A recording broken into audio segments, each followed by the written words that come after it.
Menstrual well being is knowing your body, understanding its changes, and honoring these needs physically, emotionally, and socially.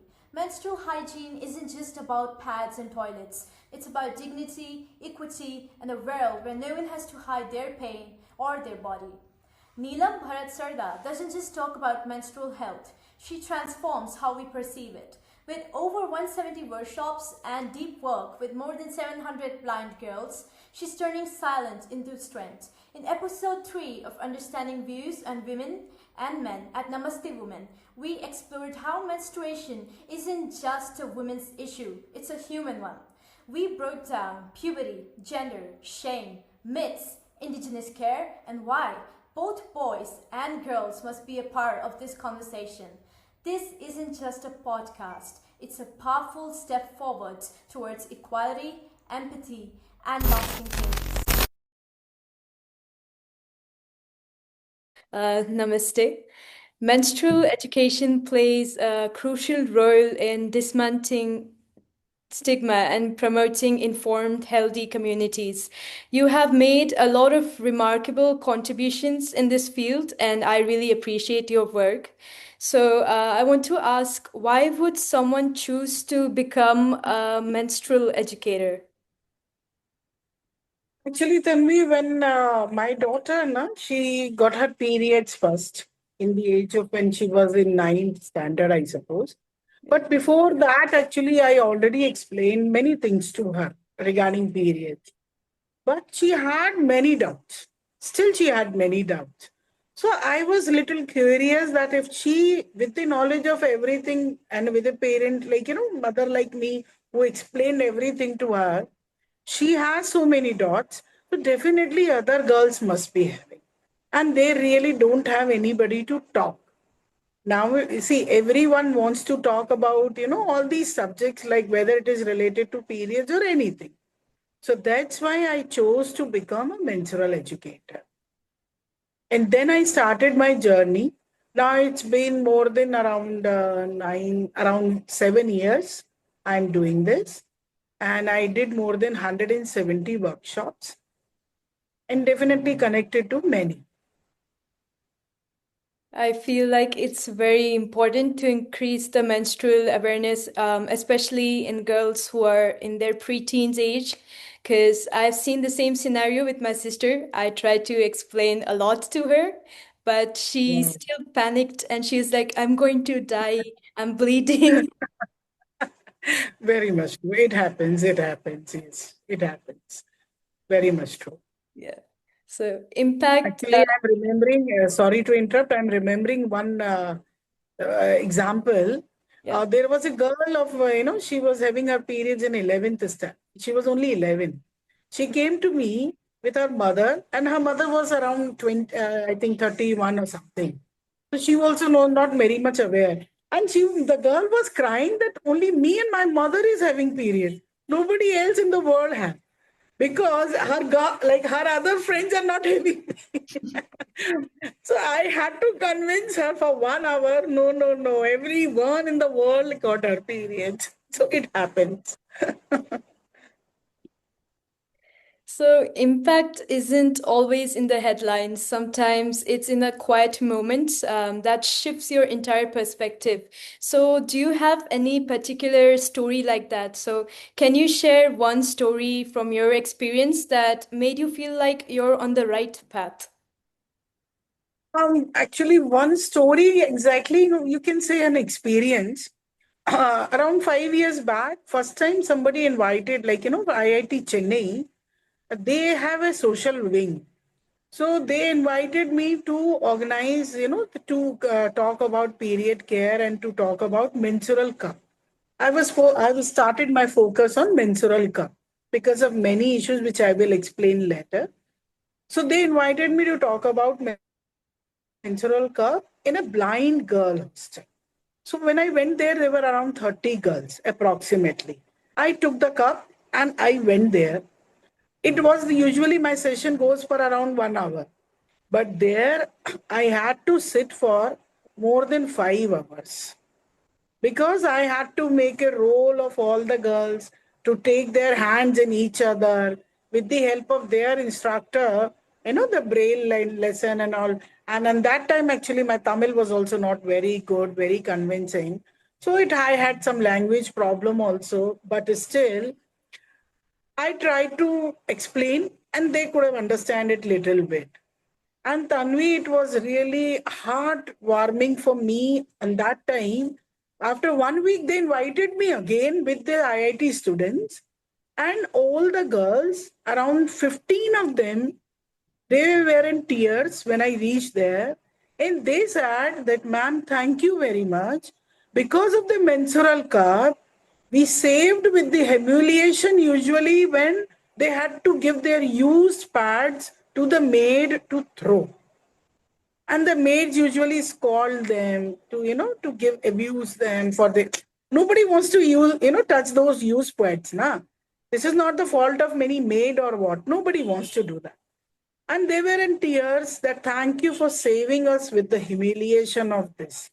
That was always a very touching story and a very touching experience for me. And from that day till now, I had tried and I educated around I think more than 700 blind girls in this.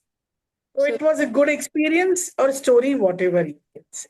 so this also highlights the importance of us spreading awareness among people with disabilities as well. Yes, very much true. Okay. So, we often talk about when girls should learn about their first periods, but we rarely ask the question like, at what age should boys be aware of it? So, what do you think is the ideal age for a boy to learn about menstruation? Same age the girls are having their periods, because both of them nowadays both the sex are having a very early age sexual uh, transformations in their lives. Earlier, when like in our time, like when I was young, then the age group was around 9, 10, 11.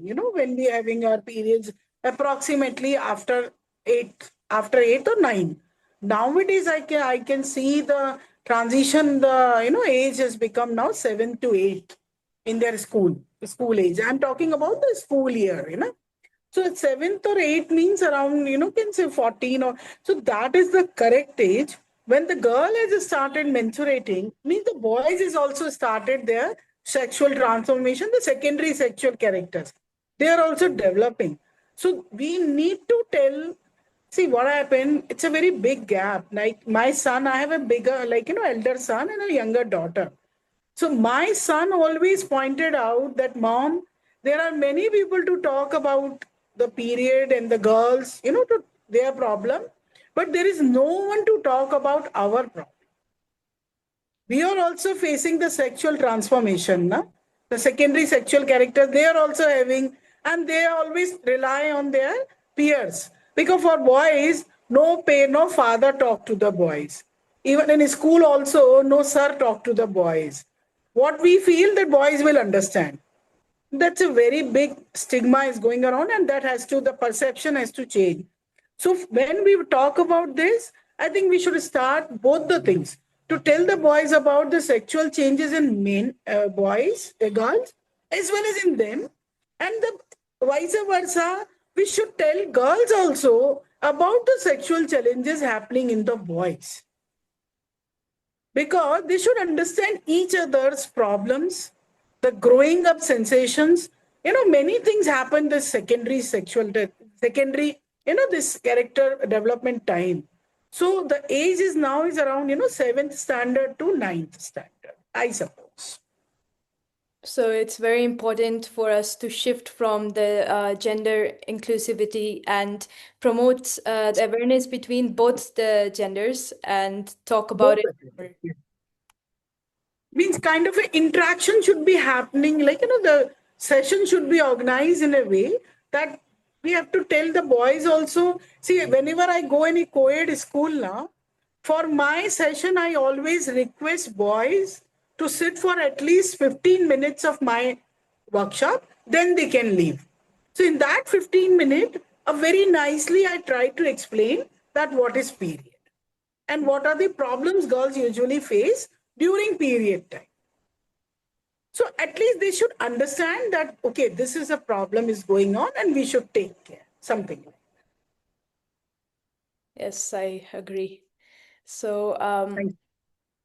even today, myths around periods are lingering in very unexpected manners and unexpected ways. So, what's a common misconception about menstrual hygiene management that still surprises you?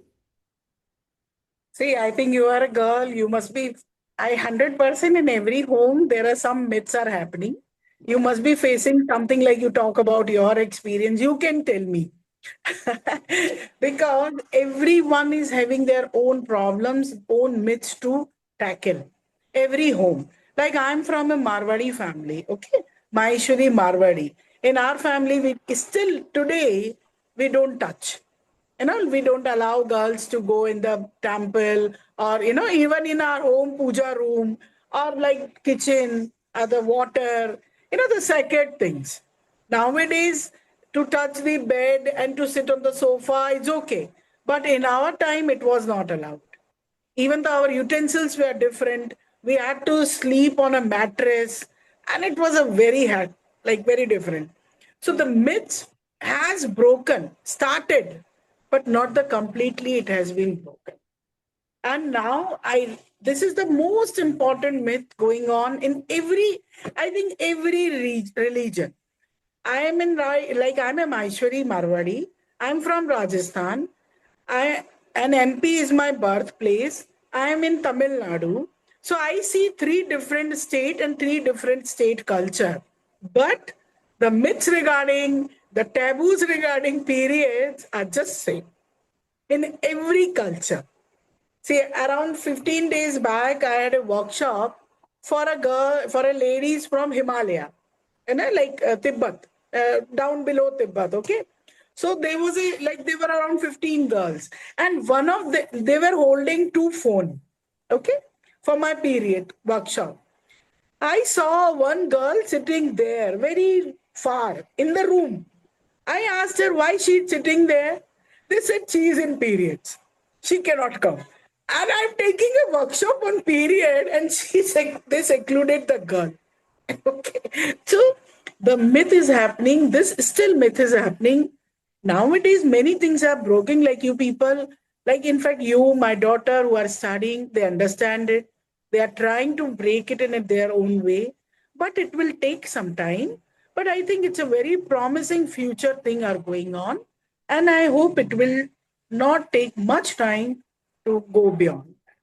Yeah, I'm pretty sure that if we work collectively and we are all socially responsible, the myths will eventually break.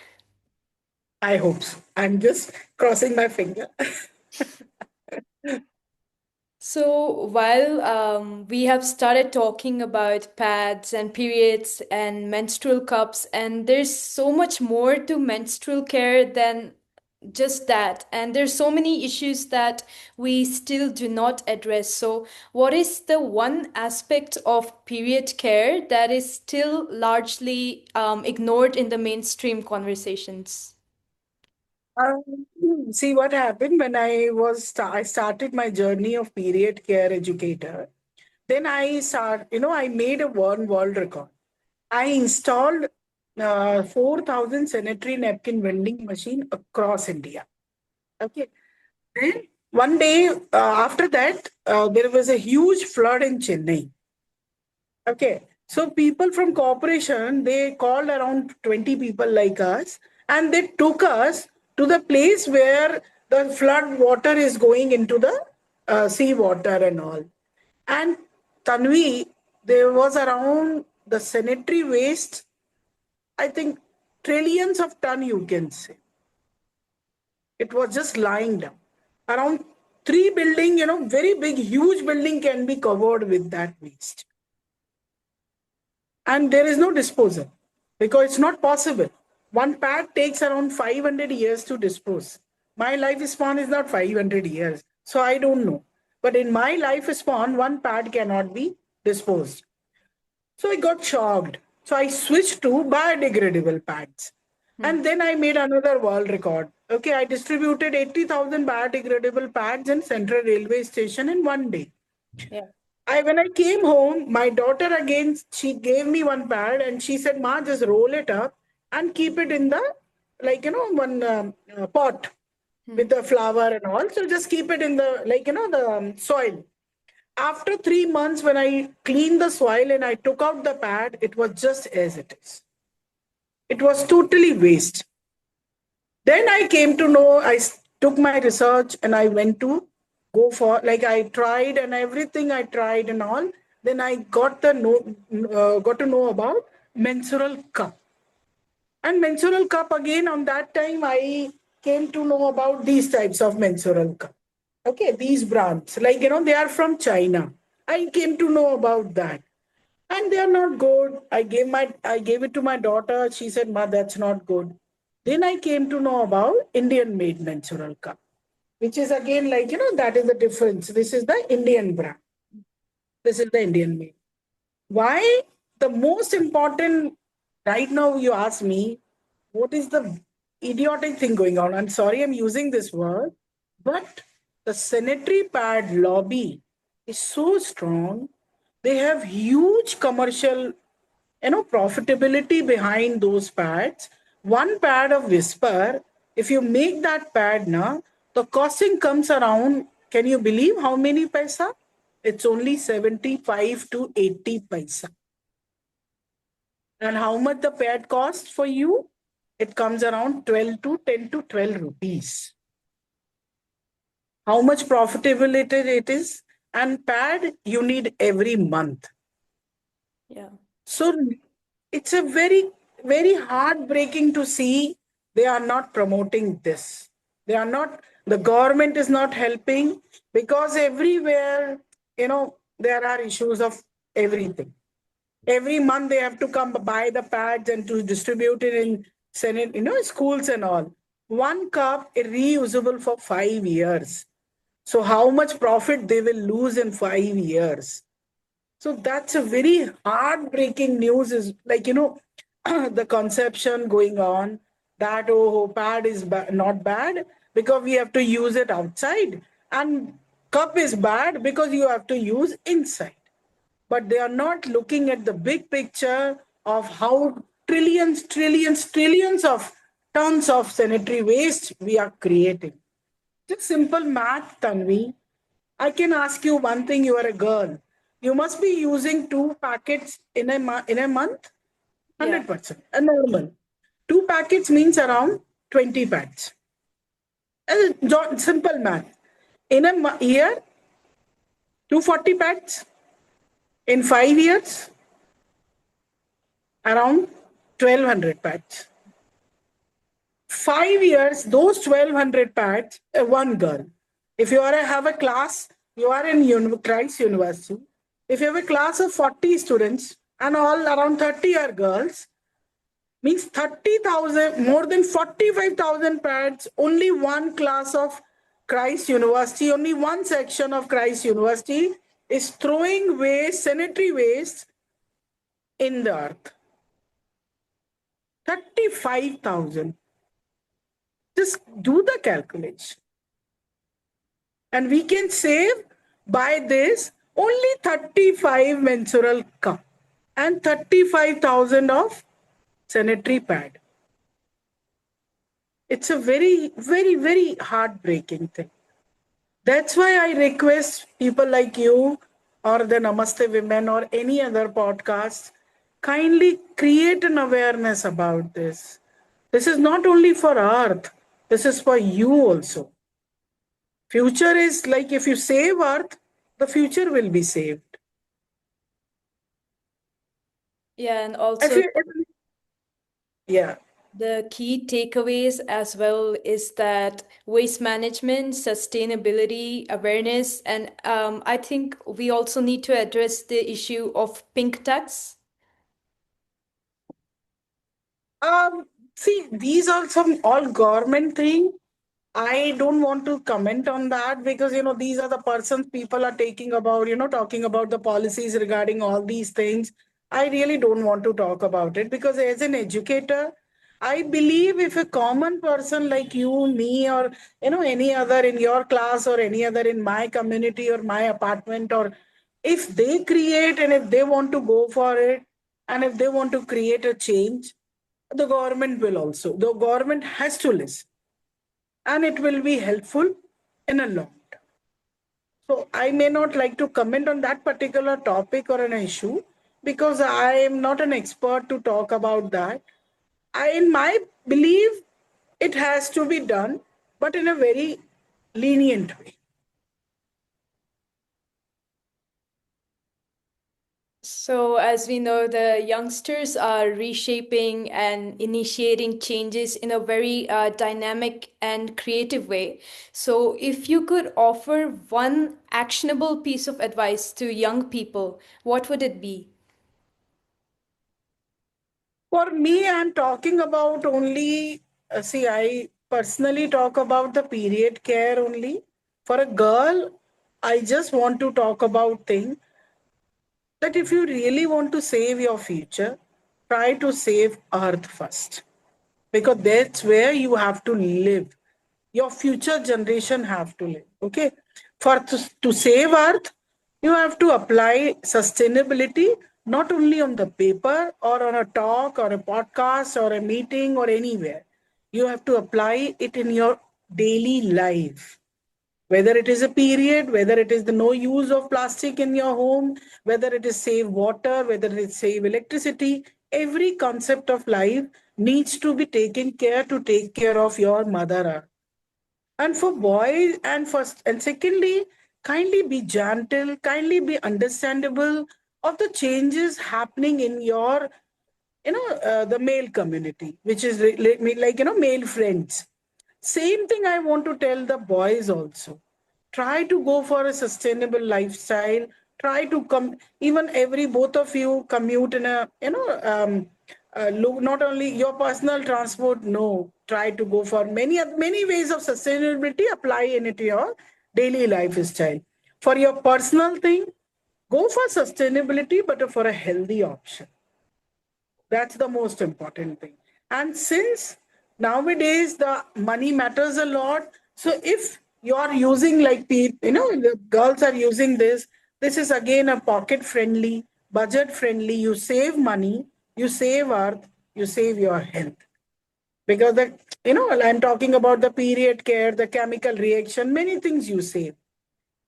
So for a future generation, apply sustainability in your practical life, in your daily life, and try to be gentle, try to be accommodating in your with your opposite sex, not in a like oh, let's go, it's okay, you are a Gen Z. I may not talk about all these things, I may not know your slang and all, but in a very simple way, be sustainable, be gentle, and be very caring to everyone in your life if you really want to have care from them. So basically, we need to be more humane and more open and more gentle towards each other while we're focusing on sustainability initiatives as well. Very much true. This is the life, and you have to say life is to live, so live it happily. That's my motto. So, legacy isn't always built in big action. Sometimes it's in the quiet courage, to break a cycle. So, when people look back and when you're no longer here, what would you want them to remember you for? How would you like to be remembered as a person? Definitely, I would like to be remembered as a person who create, uh, who try to give whatever she got from the society back. I got a very good respect from the society, from my family, from my parents, and everyone near around me. They are really good to me. So I'm just trying to give them back, and I just want them to remember it in a way. I don't only want to be remembered by my family only. I just want to be remembered by many who are not even my family right now, but as my friend. That's the only thing. That's a very beautiful perspective. Um, so this is the end of our conversation. So thank you very much for your honesty. Sorry, Tanvi, just a moment. I just want to have a pledge from you. Yes. You are a girl. If I today with my podcast, if I can be able to change your perception, then I feel I did my success. Okay, so be sustainable and try to use menstrual cup. How to use it? Ask me. Of course, of course. Actually, I people used to call me all over India. People call me a 24/7 menstrual health line. Anybody can call me anytime. For sure, ma'am. I'll definitely approach.